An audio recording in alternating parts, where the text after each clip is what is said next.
Wow. Você tinha de uma proposta decorosa te fazer. Quero que você venha comigo, nega. Você vê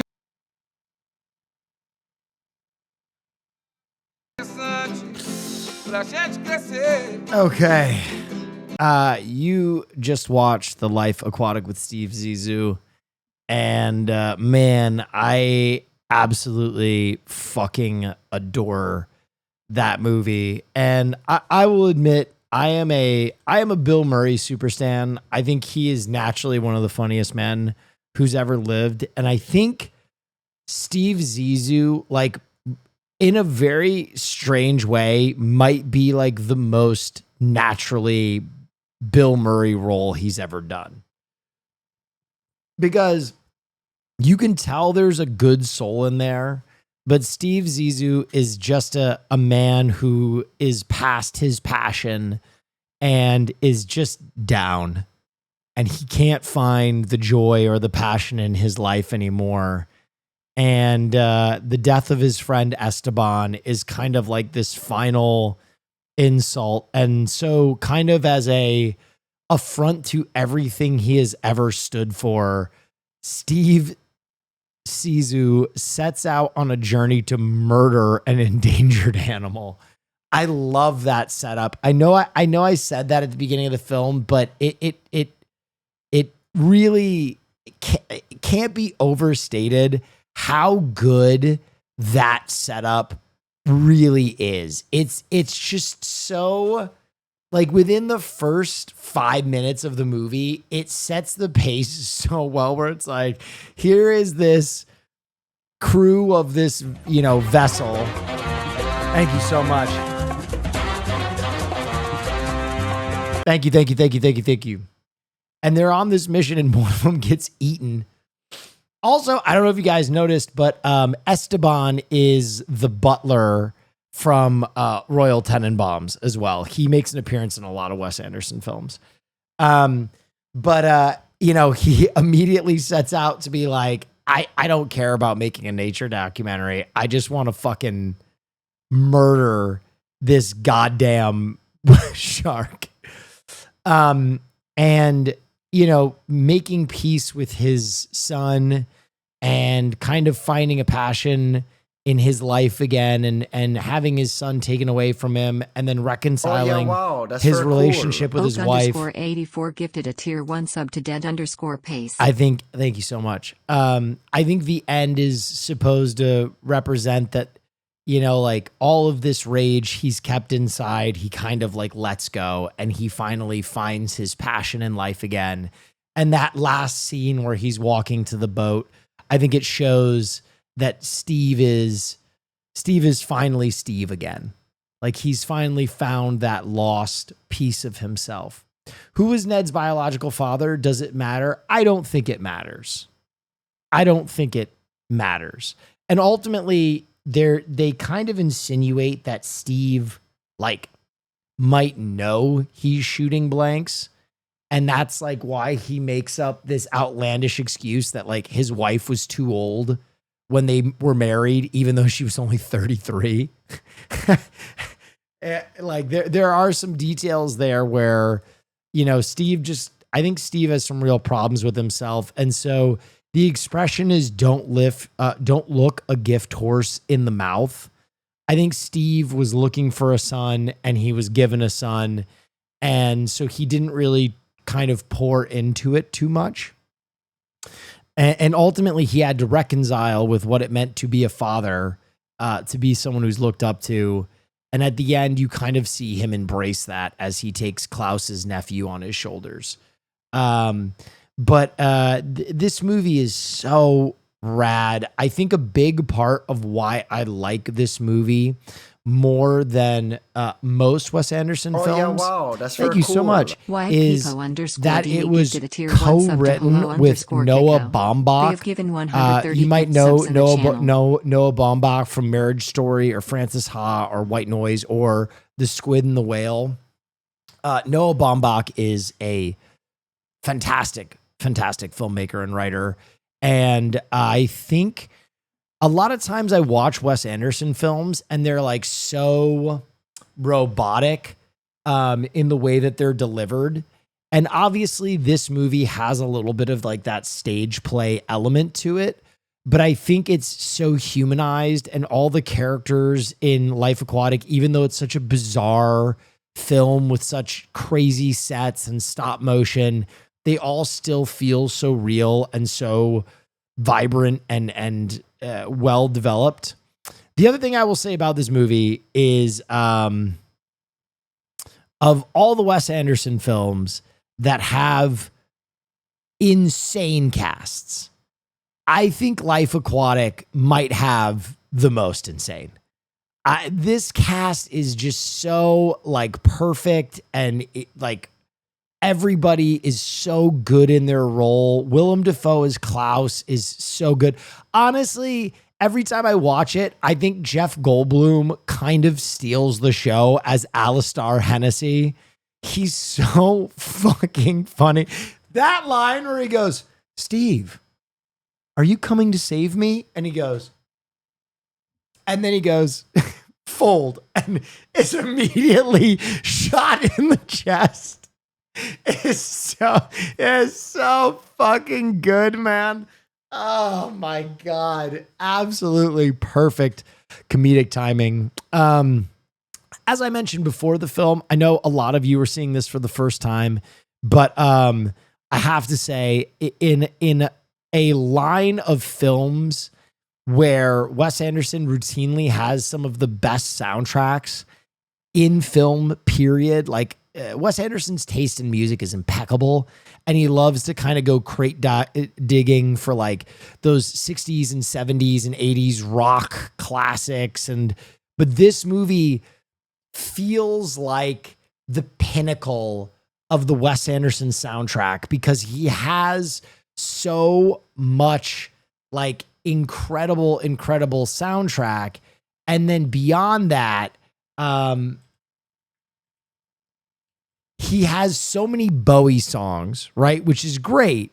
But I think him having the Bowie songs redone by Seu George in the movie feels almost like that perfect cottage core adaptation of even his soundtrack, right? Like Wes Anderson always has so much control on the framing, the delivery of line, the development of sets. And that kind of felt like the last frontier, where not only did he have control of all these typical Wes Anderson things that you come to expect, but also Seu George's version of those songs felt like a Wes Anderson version of those songs, if that makes any sense. And sometimes when the Bowie version bleeds into the George version, it's like this beautiful melding of like, here is the film, and then here is the scene, and here is this intimate, scene versus here is this large scale action shot. It's fucking phenomenal. Where does this rank in Anderson's filmography? Yeah. Okay. So I said that I think it is not my favorite Wes Anderson. My favorite Wes Anderson is undoubtedly The Royal Tenenbaums. I think The Royal Tenenbaums is such a fucking perfect movie. But for me, Life Aquatic is like right behind it. It is right behind it. Where Life Aquatic is this perfect realization. Like if you look at Wes Anderson's films before Life Aquatic, it's like he was kind of developing this filmmaking style that kind of like locks in on Life Aquatic, if that makes any sense. Like that for me is like the tipping point in his filmography, where it felt like, oh, he's like trying to find it, found it. And then unfortunately he made the same movie 100 times in a row. I know that's not everybody's take, but that is kind of my take, where like Bottle Rocket, Rushmore, Royal Tenenbaums kind of feel like him feeling it out. Those are three of my favorite. Wes Anderson films. And then Life Aquatic is like, I've got my style. And then everything after kind of feels like it fits in that Life Aquatic sized box, if that makes any sense. But yeah, I love this movie. It's so good. So good. I love Rushmore though. Rushmore is insane. Rushmore is probably number 3 for me. Have you ever gotten really high and listened to Sigur Rós? Oh yes. Actually, you know who is a huge Sigur Rós fan is Farley. I used to play Sigur Rós to calm Farley down as a puppy. I think Darjeeling hits the hardest. I think Darjeeling hits the hardest, then Moonrise. I don't think those movies are even close to Rushmore, Royal Tenenbaums, and Life Aquatic. If I'm being honest, like I would put those 2 movies a full point down. I think they're fantastic movies. I think they're fantastic movies, but not even close. I don't take no shit from anyone. Can you explain for all of us what it is that makes these and all of his films so distinct? What is it about Wes Anderson's framing that makes them immediately recognizable? Or is it the high color contrast? I can never quite put my finger on it, Neff. Well, okay. Well, Wes Anderson has one of the most instantly recognizable styles because he has things that he replicates in all of his movies. The first thing that you can look at when you're talking about a Wes Anderson movie is symmetry. He loves very symmetrical frames. He is almost like what I would say is like obsessed with symmetrical framing. Whereas like he will do things in his movies that almost feel unnatural in how symmetrical his frames are. Like it's, you never see this. Like he's working to basically split that frame on a center axis and everything on it can essentially be folded down the middle. You can do this with like 90% of his shots. It's freaky how much he achieves almost perfect symmetry. If you fold Wes Anderson shots, they're almost always here you go. Here's someone playing that game right now. This is literally someone. I just typed in Wes Anderson shots. This is someone literally doing the visual exercise that I was just talking about. They're literally pairing the shot down the middle and trying to see how symmetrical it is. Here is another collection of Wes Anderson symmetry. The other thing that is very specific to Wes Anderson is there's this kind of like uncanny, out of time, almost, I would say like 60s, late 60s, early 70s, like patina to everything, not only in the coloring, but in the costuming as well. It's really obvious that like all of his characters have this like retro aesthetic to them and they kind of exist outside of time, right?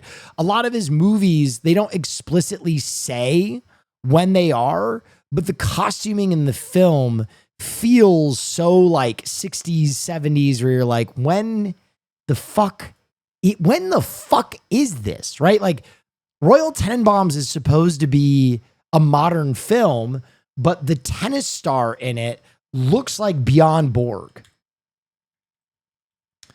Who, if you don't know, is a tennis star from the 60s and 70s as well. And here, I'll show you Bjorn Borg in case you don't know him. So this is Bjorn Borg right here. And this is Wes Anderson's character in his film that was supposed to be a modern film. So the influence there is very obvious when you see it and you're like, oh, he's trying to like set these uncanny time frames. I think Life Aquatic is the most obvious of these because Steve Zissou and his crew, they don't explicitly say when it is, but Steve Zissou is like based on very classic explorer characters, and his costuming and his, the tools that he uses kind of feel like they exist out of time, if that makes any sense. Like, yeah, like a Jacques Cousteau type. The other thing that Wes Anderson does is he loves having super controlled sets. So I'll pull something up for you. Wes Anderson likes to have sets that almost feel like they're made for stage. So what I'm talking about is you'll see these sets that he designs that are almost like doll houses. And I think part of the effect that he's looking for is the feeling that you get when you go and watch a stage production. So he almost wants you to feel like you are watching a movie that has been like boiled down and pressed flat and performed for you on stage. And so it kind of gives this like uncanny feeling of like, am I watching a movie? Am I watching a live play? I don't understand. And with that feeling of making everything feel like a very flushed out set is also this feeling of flatness. Everything in a Wes Anderson film feels two-dimensional. Everything feels like the movie is like this, like pressed flat. There's almost no depth in a Wes Anderson movie. He likes to keep it like you are kind of like looking at the image under glass. He has this other really interesting picadillo that he will do. Let me see if I can even find this shot. He'll do these shots where he'll have a collection of items and he'll like label them. And it's like a really interesting kind of strange thing that he does. I'm trying to find one of these shots. He does it a lot in Moonrise Kingdom.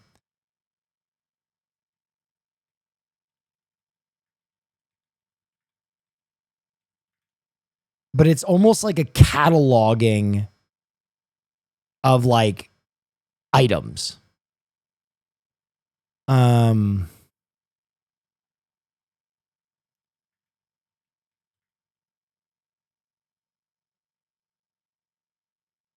Yeah, here you go. So this is an example of one. It's going to be very small, but he does it a bunch in Moonrise Kingdom. And he does it a lot in his other movies. This one right here, where he'll have like these two, where he'll have like a very strange, like out of time item or a group of items that are like meticulously labeled or organized, like almost obsessively, compulsively organized in his frame. Like that is a landmark of his filmmaking style. Anyway, there are a number of other things he does. His soundtrack is usually a really interesting marker for him. But I've talked at length about Wes Anderson. I love Wes Anderson. I particularly love his early work. Unfortunately, I feel like he's kind of become Steve Zissou a little bit in that sometimes when I watch like Asteroid City, it feels like he's just kind of making the same project. And ultimately, that feels so overly critical to say, because I think even the worst Wes Anderson movie is still a fantastic film. I just sometimes wish he would like challenge himself and make something so different. But he just seems so content in making this one style over and over and over again. To the point where there are like some Wes Anderson films that I feel like almost feel like they bleed into other Wes Anderson films. I don't know. I love his movies, as do I. Some of my favorite movies of all time, truly.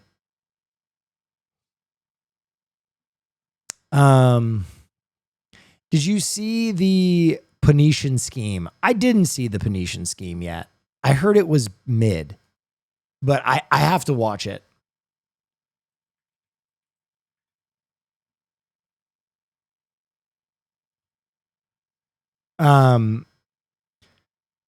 Grand Budapest Hotel is fabulous. Grand Budapest is fabulous. Moonrise is fabulous. French Dispatch, I actually thought was really good. Isle of Dogs is one of his best. Fantastic Mr. Fox is one of his best. Darjeeling is very good. And then for me, Asteroid City was kind of a stinker. But it's still a Wes Anderson movie, so it's not bad.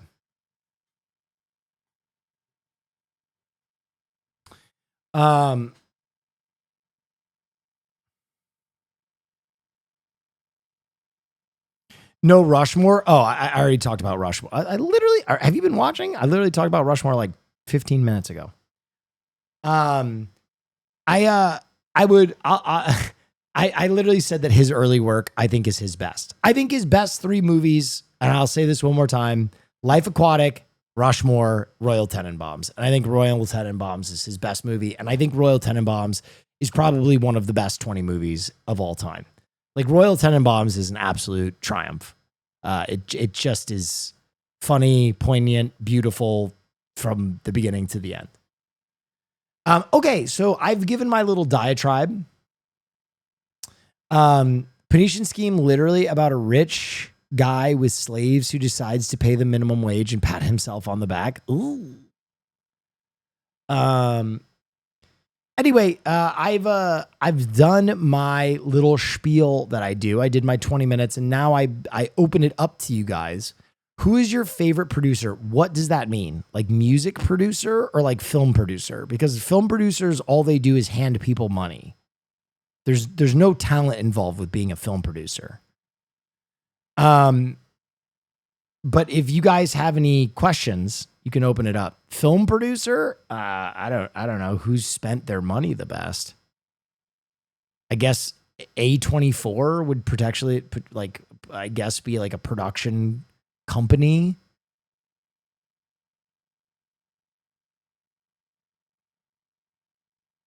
Just to clarify something, I think you might mean director. Directors are the ones that actually make the movie.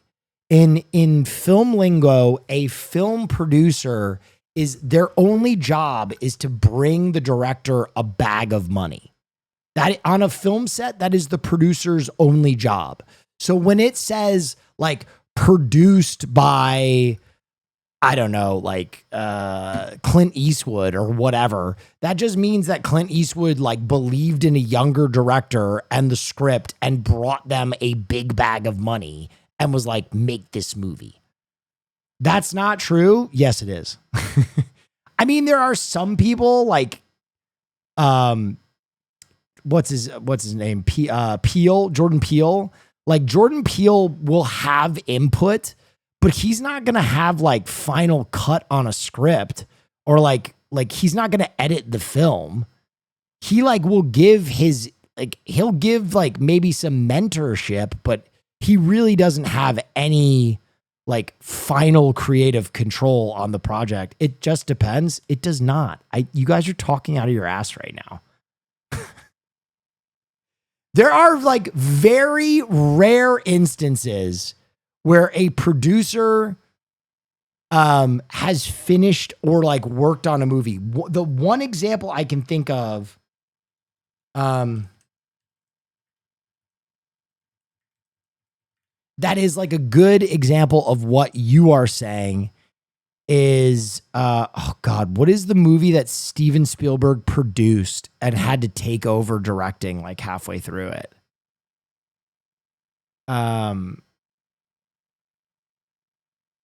Which one is that? Poltergeist. Yeah.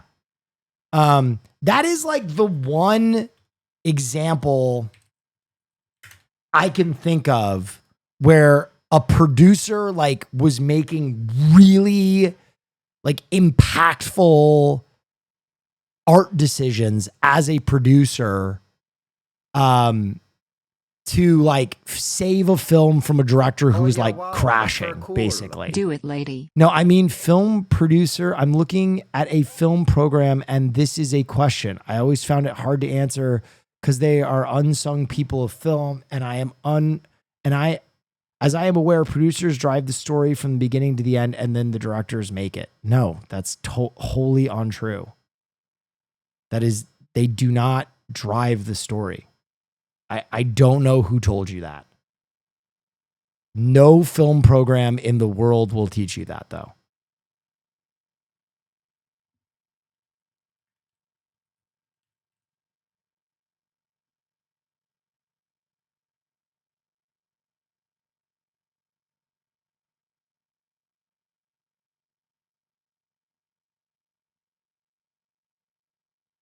Here is the textbook definition. The film producer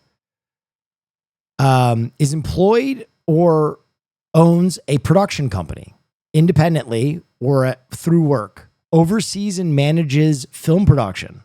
The producer is responsible for finding or selecting a script in development and goes to plan and coordinate versus aspects of film production, such as selecting the script, coordinating writing, directing, and editing. And so essentially that's exactly what I said. A producer will take a script and pair it with a director and hand them money to make it. And a lot of times that director will already have a script, right? So like if I'm a director and I wrote something like Wes Anderson, I would probably come to a studio and be like, hey, I just wrote the Life Aquatic with Noah Baumbach. Here is the script. And the producer goes, wow, how much money do you need to make this? And he goes, well, I'm looking for 30 million. And the producer goes, great, I'll give you $20 million. And then his job is to hand him that money and make sure that the money is being spent on the film. And then when Wes Anderson comes back and is like, I spent all the money and we still have 5 scenes to make, he's like, here's an additional 5 million. As I said, there are exceptions. There are exceptions to that. Like in Poltergeist, the movie was in peril of not being finished, right? It was in peril of the movie crashing and burning. So Steven Spielberg, who was the producer through Amblin Studios, his production group, came in and was like, I'm going to help you finish this. And basically like stepped behind the lens and like helped with the final edit and stuff.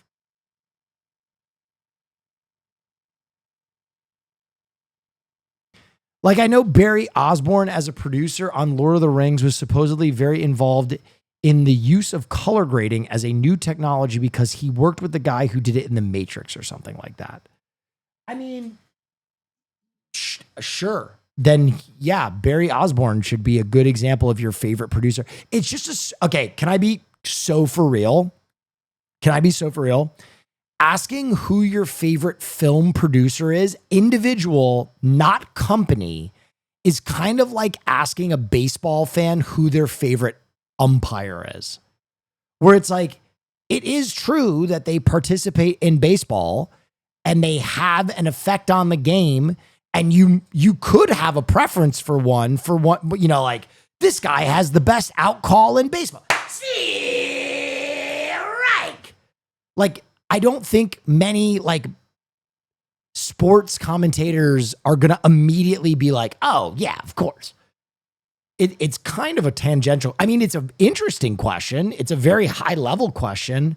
I don't know if it's one that I'm qualified to answer because I don't really track the work of again, this is not studios. This is not like an A24 or like an Amblin. This is like an individual producer, which is a much more difficult question to ask.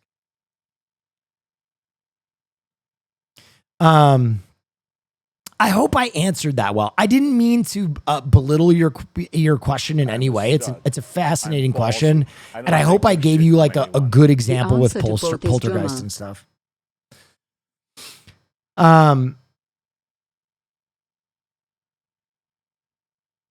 What's your favorite A24 film? Hereditary, by a wide margin. Actually, Hereditary, Uncut Gems, Everything Everywhere All at Once are the three best, probably. Someone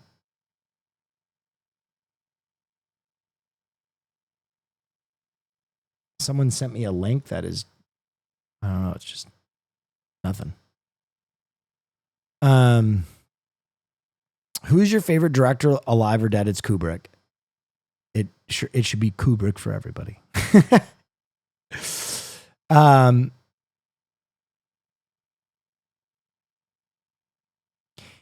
If you could choose a project for Wes Anderson to make, what kind of project would you like to see him make? I'd love to see what a Wes Anderson war movie would look like. Just like something so outside of his purview, and just see like what he does with that.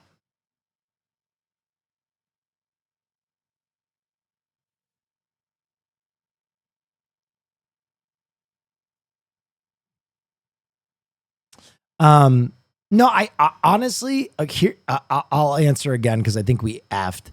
I would like to see Wes Anderson make anything outside of a very contained drama, because I think he is a preternaturally good filmmaker, and I just want to see what that looks like. You know what I mean? Like, I just want to see what that talent manifests itself like in any other place, because I think it would be fucking incredible to see a Wes Anderson sci-fi or a Wes Anderson war movie or a Wes Anderson crime drama. You know what I mean? Like, whatever. I'm in for it.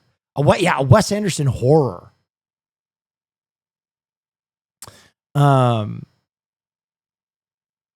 Favorite boom operator. Guys are really giving me some high level questions here.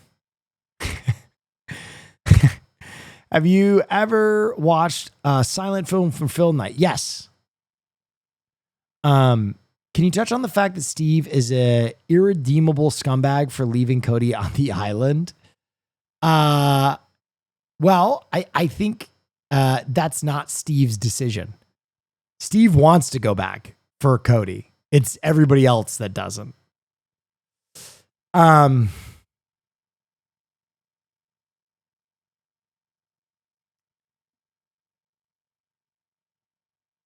Speaking of Silent, will you be playing the new Silent Hill when it comes out? I'll try. Did you notice that the red hats were a nod to Jacques Cousteau? Yes. When this comic book is finished, I'm going to drop it off on Thursday and we can do another movie night if you're down. I'm down for sure. Do you think Wes Anderson could do a DC film Elseworlds or for the DCU? If so, which character would you want him to tackle? I mean, I'll just say this. If Tim Burton can make a Batman, Wes Anderson can make a superhero movie. I would love to see a Wes Anderson Constantine. Crazy. That shit would pop, lock, and drop my pussy.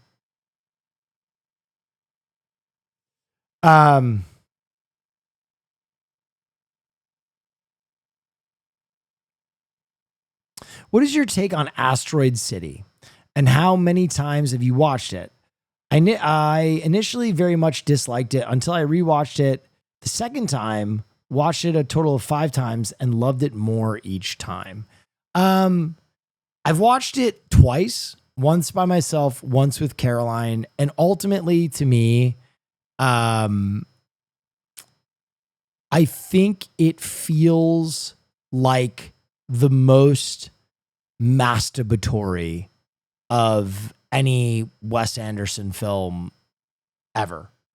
Like it just feels like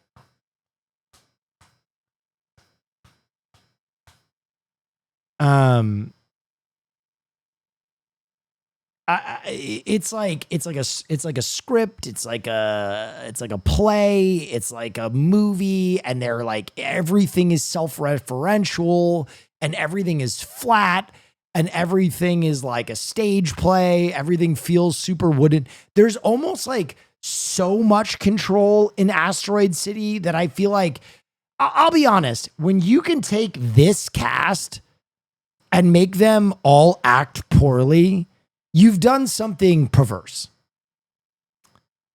Like, I don't know how you can take all of these actors, like Adrian Brody and fucking Bryan Cranston, and make them feel super wooden.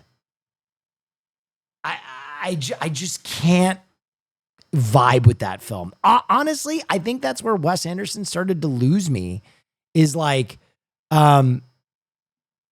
it's like he kind of got to this point where like he's not letting these insane, unreal actors just kind of like act.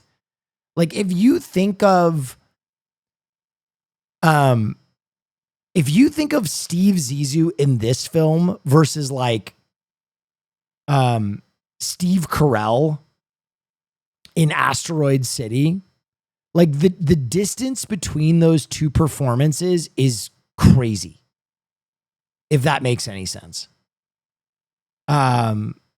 Where they just feel like so emotionless and stiff, and that kind of hurts me. Also, can I be honest? When you have this many A-list actors in a movie, there's too many mouths to feed. And I just felt like some of those people were in the movie just to make a cameo, and you're like, holy shit, Tom Hanks is in there. I don't know. Listen, again, let me say this. Asteroid City is not a bad film. I don't want to shit on Asteroid City. That is not my intention. Asteroid City is a good film. But for directors of the ilk of Wes Anderson, you grade on a curve, and you grade compared to his other projects. And so Asteroid City is still a good movie. By another director, by a first-time director, I'd be like, this is really profound stuff. I can't believe I'm looking at this. But it's not. It's a movie by one of the greatest directors who's ever lived, and it just kind of feels like, all right, this is pretty good. You know? It's like Tom Brady. When Tom Brady didn't win a Super Bowl, people thought he was dying. You know what I mean? Any other quarterback, if you win a Super Bowl, they're like, one of the best ever.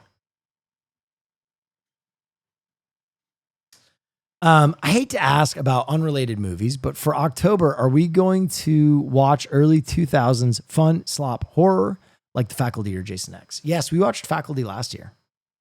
Who is your favorite regular actor in Anderson films? Schwartzman. He's the best.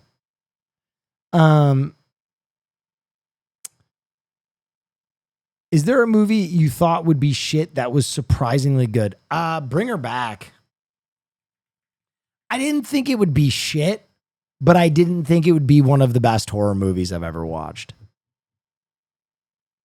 I did not think this movie was going to slap, and it fucking slapped. That's the most recent one I can think of where I was like, God, no. Chat, is there a way to see all the movies we've watched? Yes, there is a Letterboxd. Why is Willem Dafoe one of the best side characters in any movie he's in? Full commitment to his role. Full commitment. I don't get this movie. Maybe when I'm not so tired again.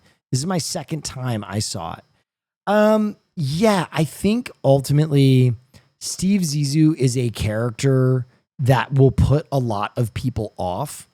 But I think you have to have empathy for Steve in the fact that like Steve really was a fantastic man at one point in his life.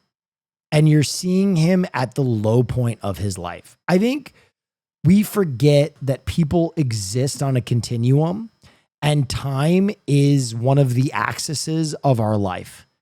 And I think you are kind of meant to glean from like from other people's reaction to him that like Steve Zissou is at the absolute bottom of his life arc.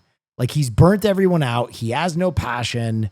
He's put off his wife and his lover. He's just kind of like out there seeking whatever. And is he like an irredeemable person? No. Is he at a really, really bad time, like right after the death of his best friend? Yes. And I think that vulnerability is a little hard for some people because he's such like a flat character and because Bill Murray plays him so flat. But I think that moment at the end in the sub when he's going there to kill that shark. And then he bursts into tears and he's like, fuck, this is an adventure. I think that's hard for some people. I think he doesn't look like a broken man. He doesn't look like a broken person. He doesn't look or act vulnerable.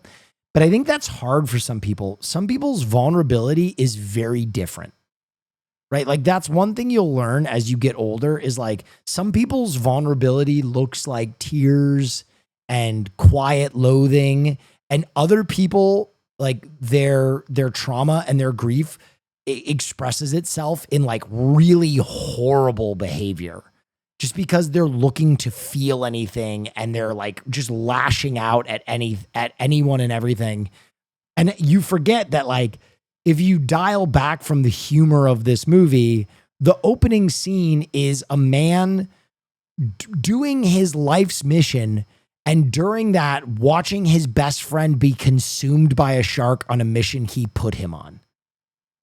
I think when you can reframe that, like some of Zissou's, really horrible, like Zissou's horrible slurs and like repugnance towards that one woman in particular is just because like he's trying to get her to love him and she won't. So every time he's like, hey, how about us? And she's like, no, he's like lesbian.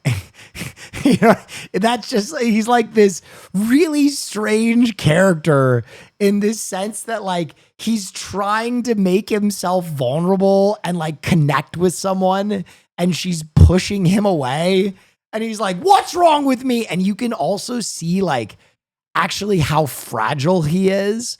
Like when someone's like, man, that earring is pretty gay, and he immediately takes it out for the rest of the movie. Or like when someone's like, your hat looks stupid, and he like takes it off just immediately. And he's like more of a vulnerable, insecure character than you'd think.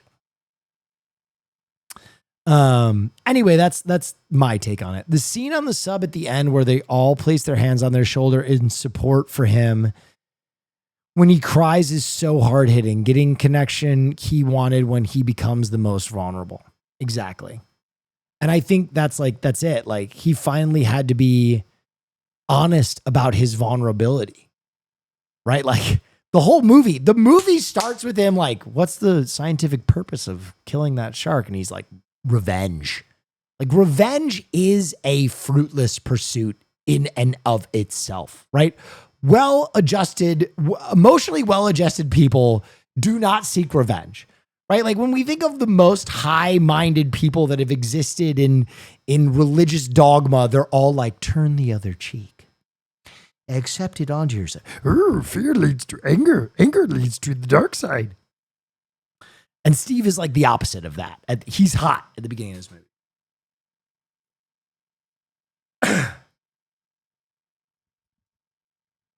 My biggest problem with Wes Anderson is that I feel that so many of his plots involve a love triangle. Yeah. Yeah, he's big on that.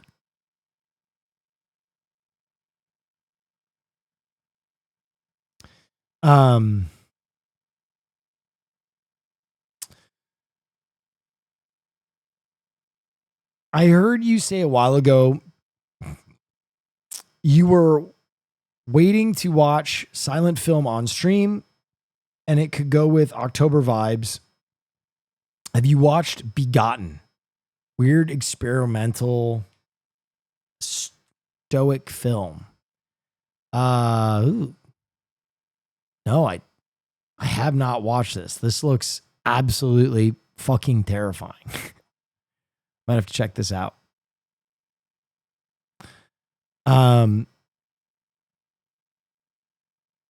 Thoughts on Kate Blanchett? Queen.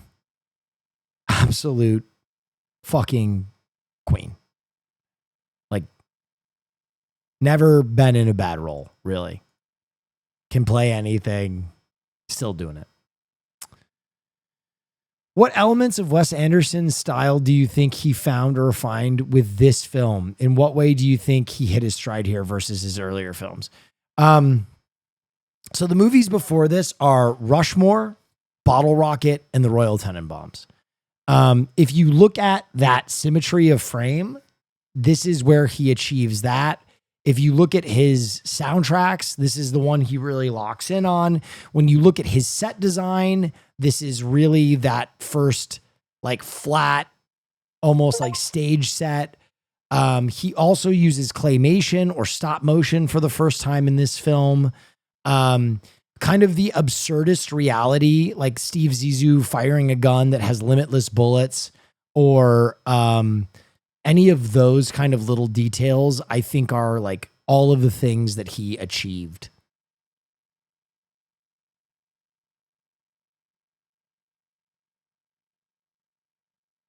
Do you think we'll ever get a Wilson Brothers, Wes Anderson team up?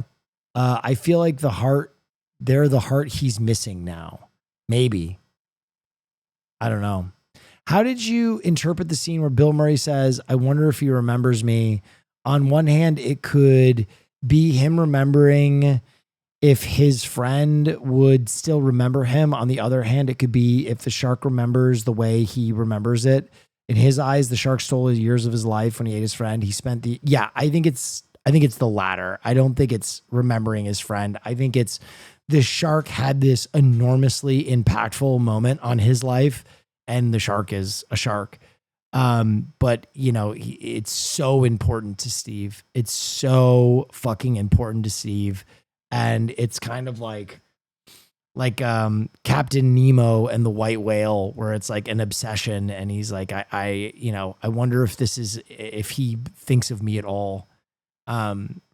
And that, I think that's sometimes the case with like revenge, or like when you feel super wronged by someone or something, and how close you keep that emotion and that feeling to you, and it still feels so fresh. Whereas the person that betrays you or wrongs you, can even forget. I think a good example is the Count of Monte Cristo, where the Count goes back and is like not even recognizable to the people that wronged him. But for him, it's only been a minute, right? He's spent 10 years plotting this revenge, and everything in his life is that revenge. So the time almost feels dilated, and everything still feels so fresh that it's like baffling to him that these men might not remember him, or they don't immediately identify him.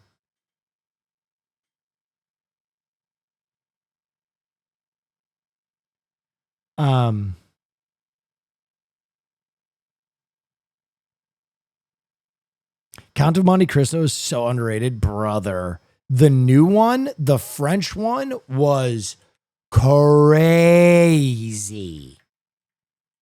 The new French one was one of the best movies I've seen in a long time.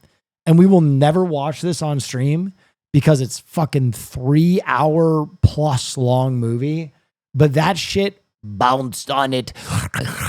Crazy style. It's so good. It's so good. What's the new one? It came out last year. It's phenomenal. Well, do you have a Letterboxd you can follow? My film class does. They can link it right now for you. We've watched over 200 movies. Here it is, right here. Every movie we've done for film class, excluding all the kung fu we've watched. Fuck you. Letterboxd, suck my ass. Crazy style.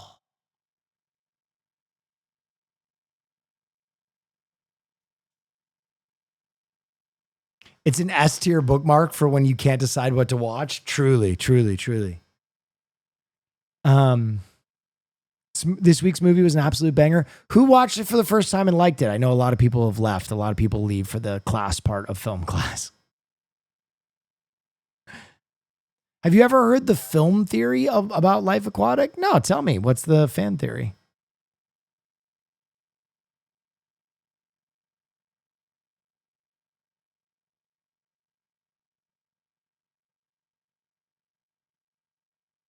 Kind of ironic. Yeah, I do wish more people would stick around for the class part of film class, but what can you do? You know, fucking millennial attention span.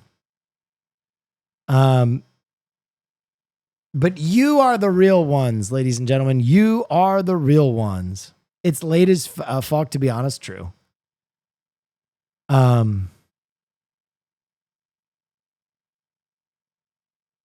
The film you see is the one presented at the award.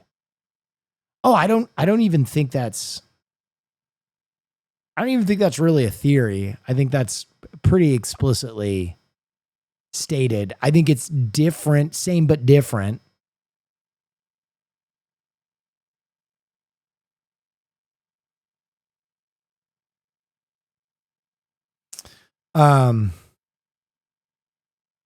All right, guys, that is the end of film night. Thank you so much. I hope I answered all your questions. I hope you enjoyed yourselves. I always have such a great time doing these for you guys. I hope you learned something. I hope you broaden your horizons. In the meantime, I might play some video games. I might try that game Morsel if you guys are up for it.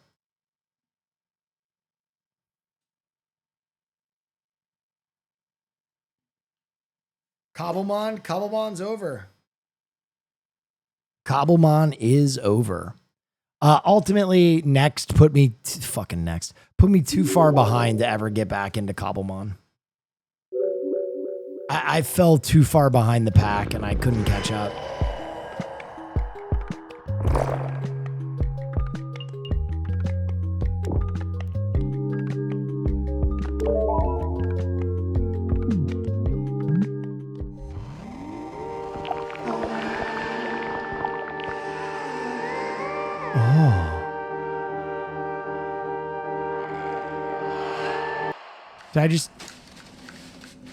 Did I just skip the opening cinematic? Fuck. I skipped the opening cinematic.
Dude, this is like one of the best looking games I've ever seen. What the fuck? Oh.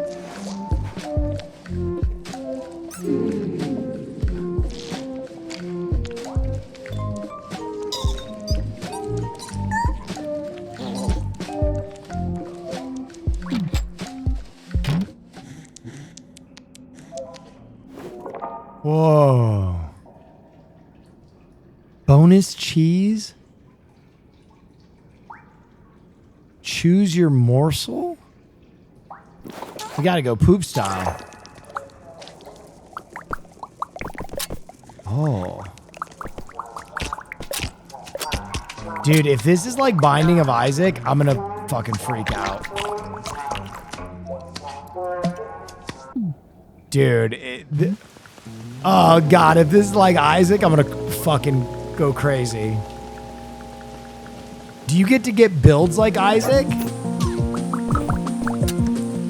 Oh god, I'm gonna...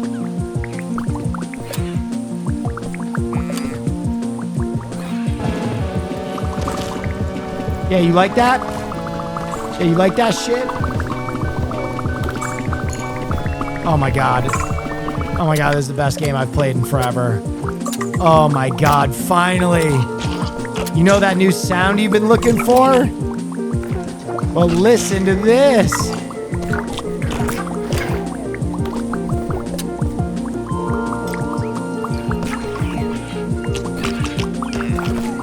Oh my god, my Isaac. My Isaac is just going crazy right now. Bring that shit. Bring that shit on, pussy. Oh, what's this?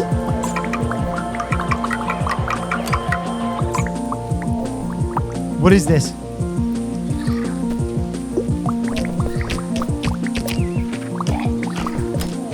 Can I charge up my shot? What is that?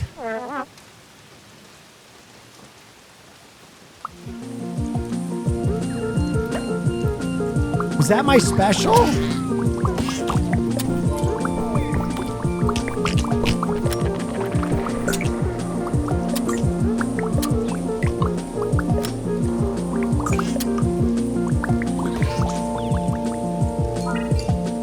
Bro, I don't.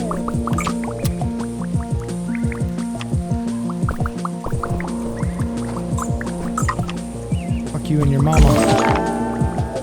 Oh. What? Golden nugget?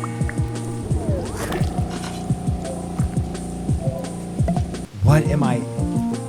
Dude, this is fucking Bin Friends?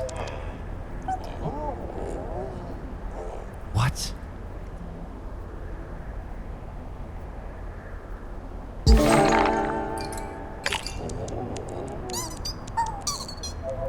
Guys, I am fucking in.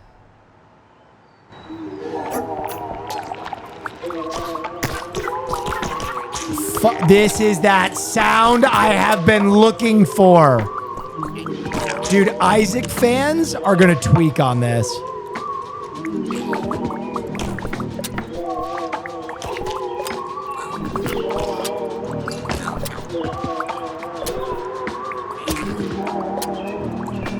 Come here, bitch. Come get some of this hot tamale. Oh, wait, those do damage? Oh, my God. Fuck your mother.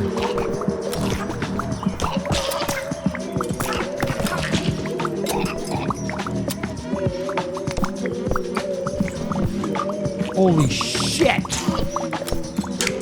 Oh, it's a mouse trap. You fucking bastard. I'm in trouble. Get the fuck out of the way. Jeez. I need health. I need damage too. Suck that bubble, bitch. Oh yeah! Oh! Cheese me! They call me Jesus Christ. Oh God. What have I done? What have I done?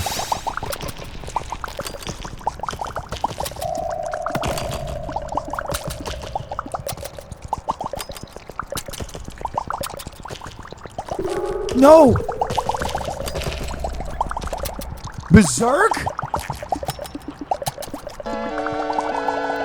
Yeah! Suck me! I'm your god now!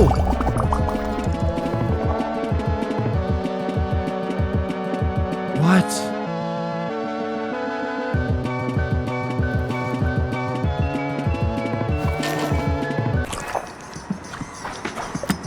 What?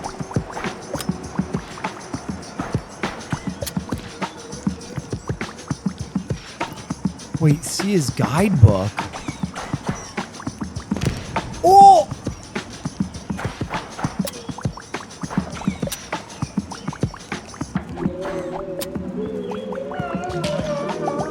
Nah, dude, this is the guy.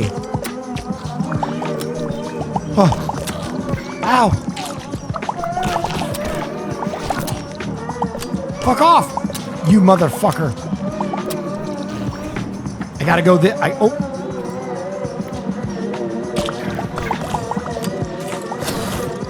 Yeah. Oh, fuck.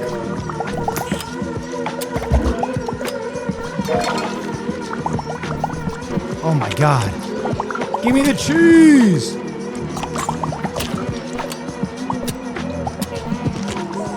Fuck you.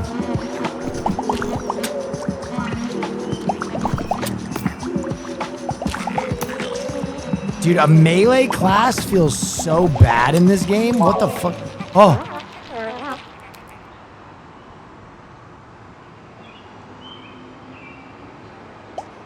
Wait, my morsel retires? What are we talking about? Why would I retire?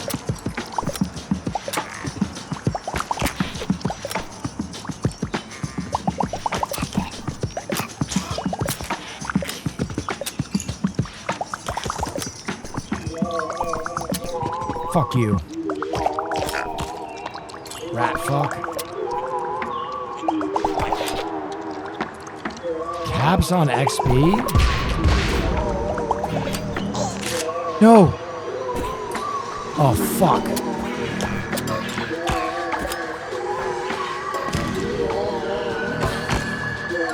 Okay, the lightning kind of go... What?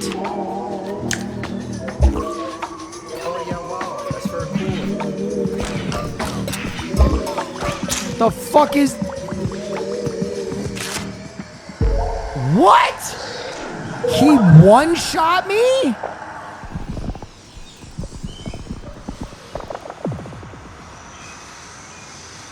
Pet bird? Fuck. Alright. More tofu. I wish I knew what some of these fucking things did.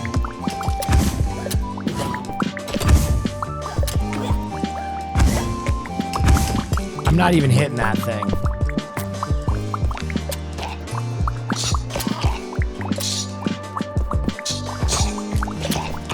Bees! Oh, they're birds.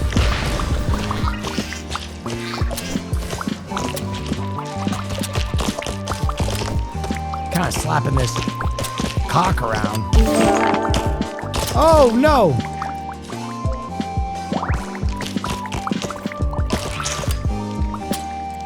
Bro, I don't know what any of these items do. Meat. Yum, yum. I don't know what I'm doing. The daisy makes me attack more, right?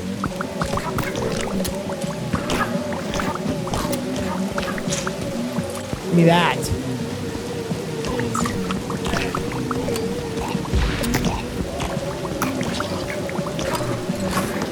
Yeah, get bubbled on, ho. Fuck. Birds. An egg. Egg?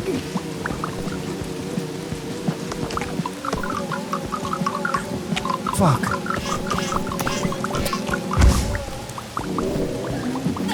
This is bullshit.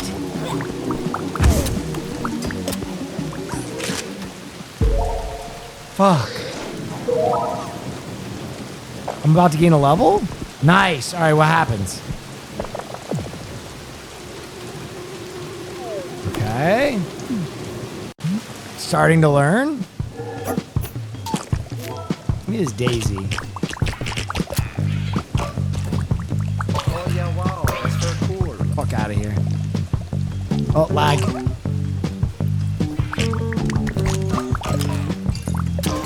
I don't know what the blue stuff does. Oh. Bird! Now you are all fucked. Where's Bird?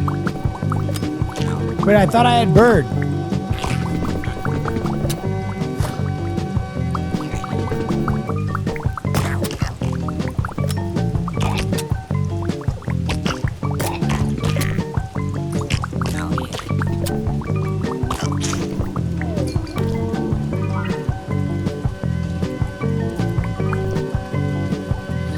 What happened to Bird?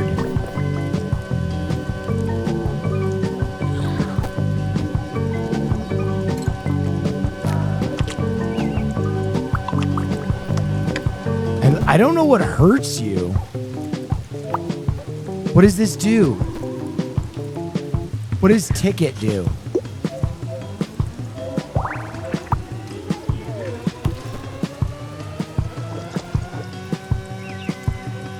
Do I... What? What the fuck?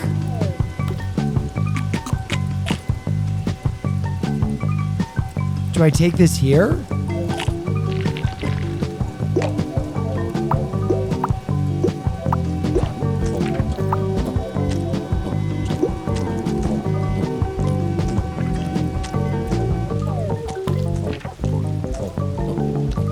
I don't understand what I do with this ticket. Can I dodge roll over this? Okay, I can.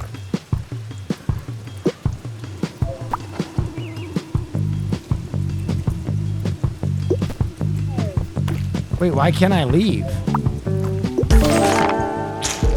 I'm so confused. They really don't do much hand holding. I'm a stud. I'm ballsy. I don't take no shit from anyone. This is giving me flashback to when I took an edible before a flight and spent 10 hours playing Binding of Isaac. Yeah. This is very... Dude, this is my new Isaac right here. I hope the bosses are fire. Enemy left. Okay, so you have to kill the... Oh.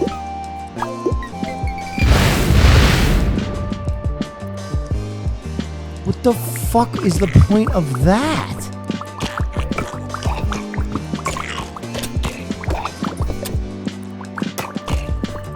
Just looking for loot, man.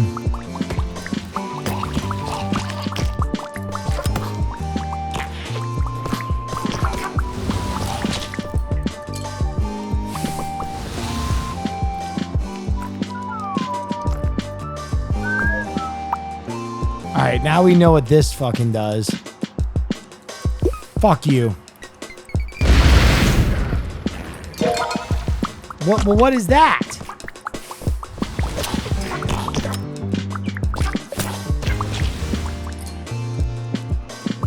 Birds! Yeah!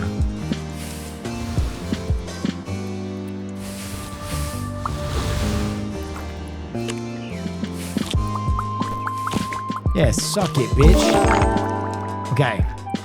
I'm gonna get this. Get a daisy when you get frail. Don't I know it? Bird taste.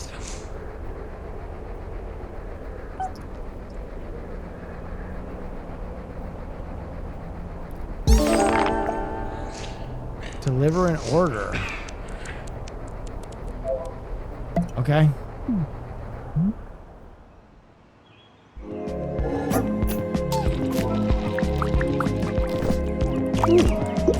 Oh, that's the order I have to deliver? Get shit on!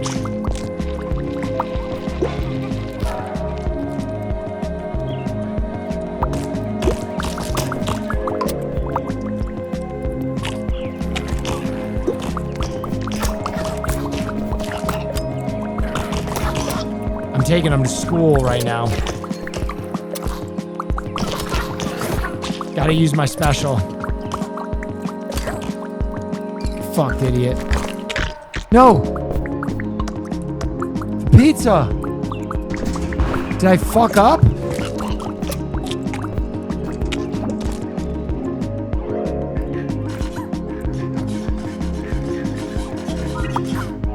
What the fuck is this? I couldn't roll!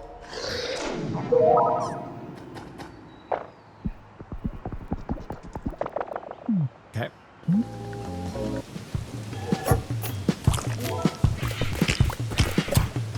What the fuck is this thing? Oh, I hate it. What's it special? Oh, I hate this one. The poop is the move.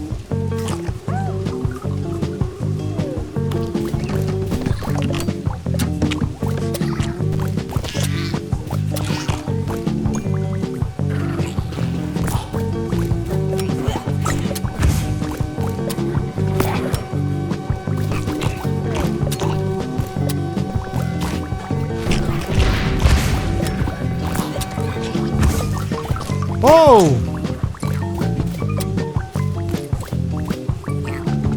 If everybody could just chill the fuck out real quick.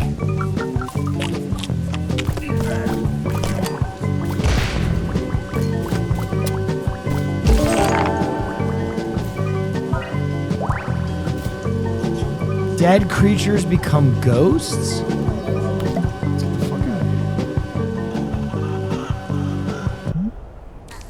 Oh.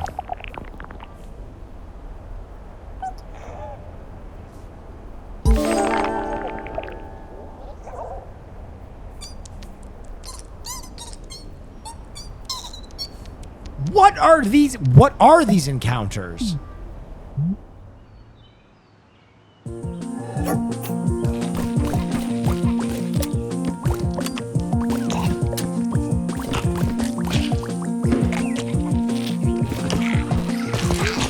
Yeah, suck that shit.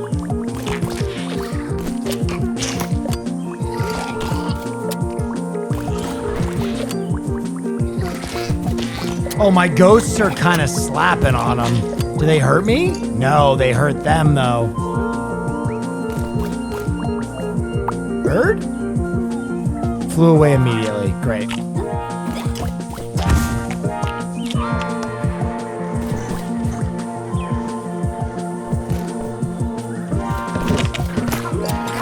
Motherfuck.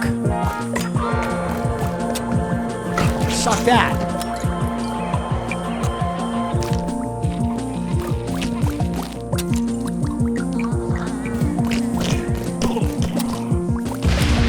Yeah! Give me my money! Fuck. I'm in trouble, boys. Oh. What the fuck is that thing?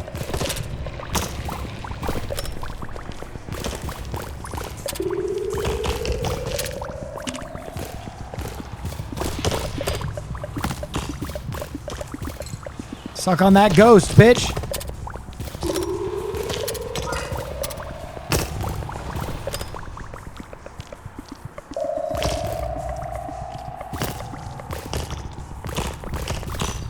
I'm playing with you, motherfucker. Yeah! Bonus bird? Yeah, whatever.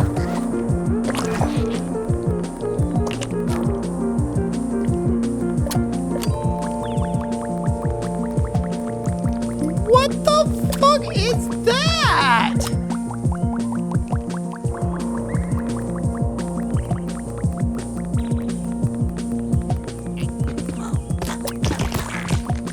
Okay.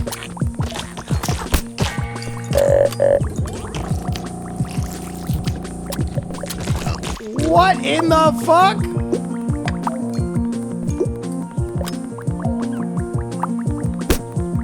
Okay, what is hitting me?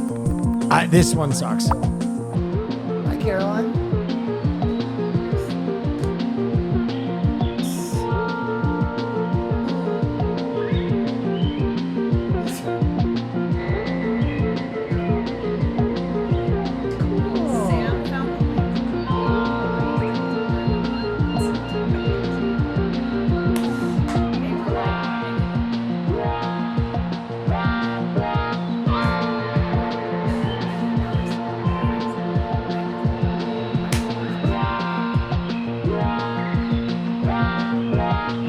That's cool. We'll talk about Jimmy getting fired. Anyway. Oh, first they were talking about football. That was the segment before mine. Buddy, Paul, what's going on with you want to eat something? All right, I'll just finish up here. guys? Oh, it's raining inside too because of my air conditioner. Caroline did an interview for the BBC. All right, what do I do with this bag of money? Shit.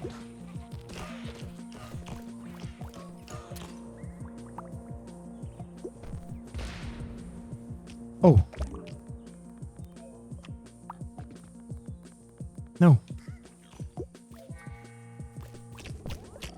Bag of money.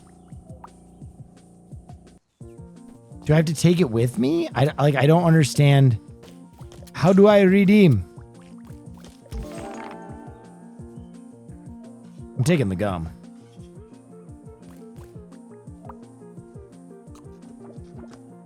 Wait, there's more level over here? That's a sniper.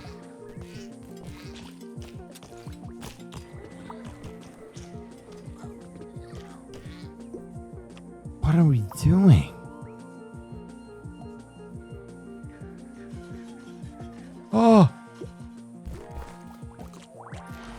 Magic fruit? Oh my. Bro, I leveled up.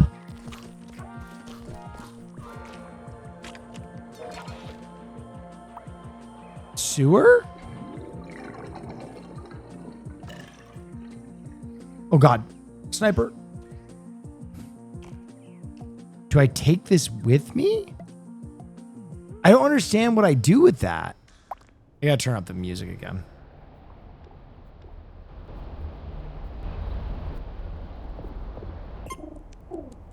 Wait, is that the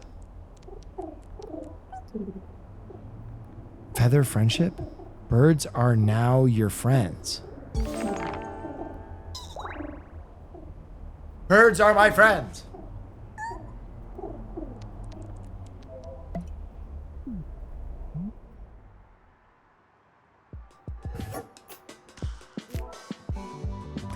Dude, this thing is OP now.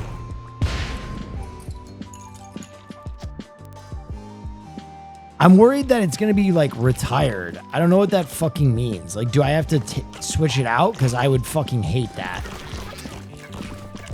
That would be a cruel and weird feature of a game like this.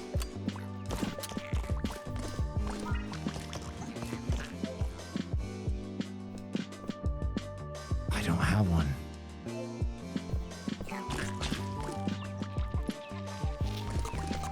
Dude, look at all my birds. Oh, this boss is about to get doo-wackied on.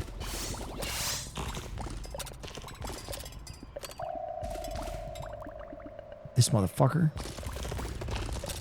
Oh, shit. Bullet hell. Oh, my God. Yeah, get fucked on, bitch. Now, we know that one sucks. We'll take Bamsel.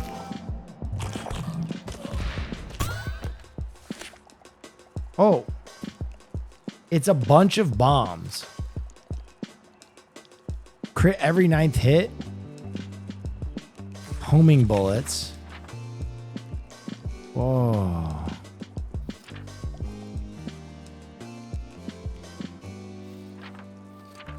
Jesus. Oh.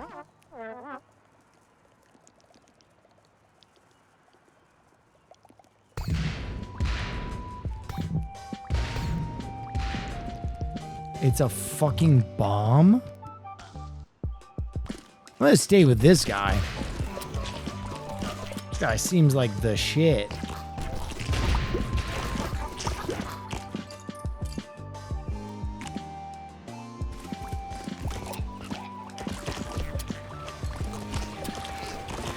What the fuck? Oh. We can go to that fountain now. Oh, I have like a... Do it. Wait, I'm doing it. Right bumper.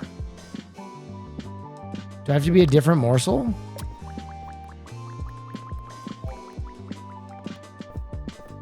Doesn't work.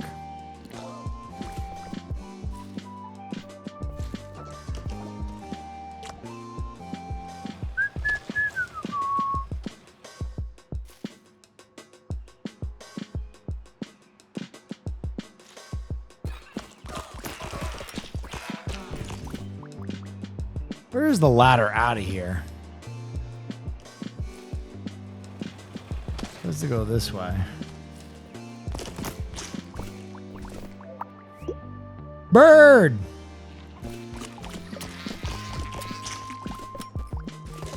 Got to get fucked up. Yo, give me that banana peel, bitch.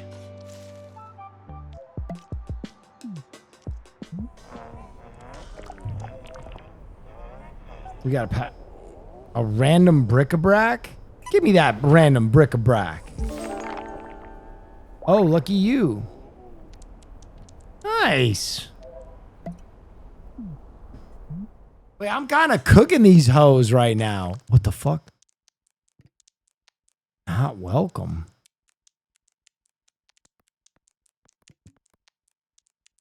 Huh?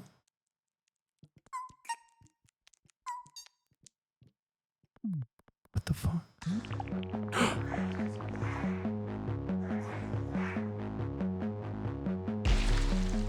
A burger! Yo, I'm eating that ass.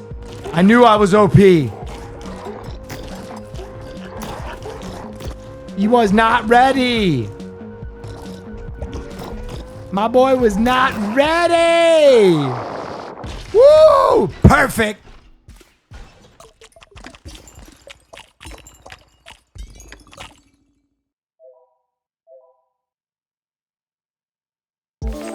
Perfect. I kind of shit on that boy. The cosmic cat grows even hungrier. Morsels demo ends here. Press A to die. What?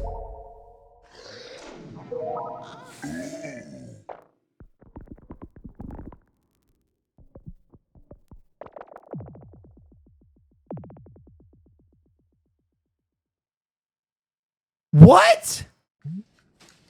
I thought the full game was out.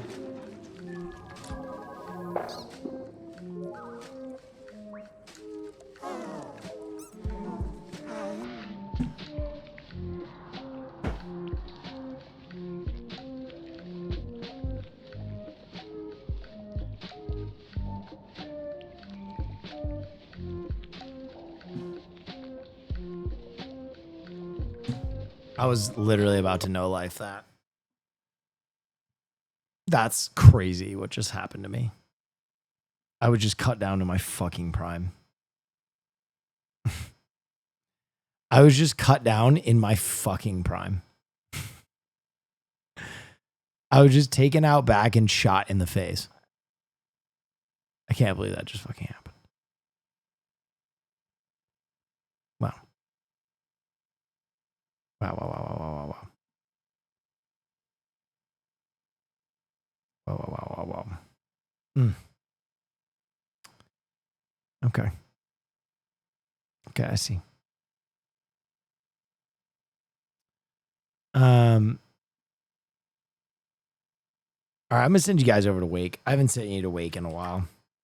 Everybody have a real good night. I hope you had fun, and I'll see you tomorrow. Good night.